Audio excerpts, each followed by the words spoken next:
Nedaleko od Vukovara u opštini Trpinja i pored velikih problema najveći broj Srba nije napuštao vekovna ognjišta. Uglavnom se bave poljoprivredom, posetio ih je kolega Sima Budimir. Na kapiji porodične kuće u slavonskom selu Bobota sačekao nas je 30-godišnji Miloš Maletić, koji tu živi sa suprugom, 2 dece i roditeljima. Iako je završio zanat za automehaničara, ne bavi se ovim poslom, već je nastavio porodičnu tradiciju uzgoja tovnih svinja. Godišnje proizvede i bez problema proda 600 tovljenika. Moji su tu već 100 i više godina, svi se bavimo s tim, jedino to sam naučio da radim. Gledam da tu ostane maksimalno, da ulažem i gledam da moja porodica tu ostane, da živimo, jer samo to znamo da radimo.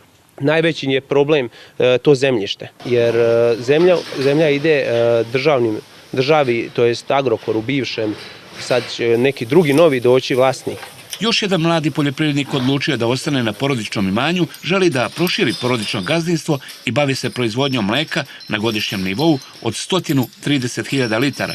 Trenutno u njegovim štalama je 100 muznih krava i junadi. Najveći problem je već godinama poljoprivredno zemljište.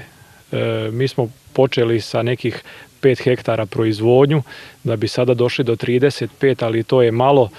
Privatni zakup iz dana u dan se sve više prodaje, tako da mi ostajemo bez te zemlje, a državne zemlje nismo dobili ni jednog hektara.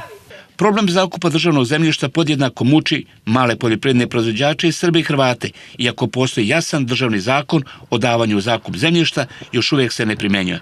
Pomoći možemo vrlo lako, samo da na adekvatan način implementiramo zakon o poljoprivrednom zemljištu koje je donijela Vlada Republike Hrvatske, a u kojima se preferiraju i prednost daje malim poljoprivrednim proizvođačima nasuprot velikih koncerna.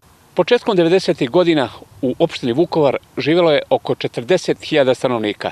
Po popisu iz 2011. godine 26.000. Danas ih je manje od 20.000, baš kao što je nekada zapošljavala fabrika obuće Borovo.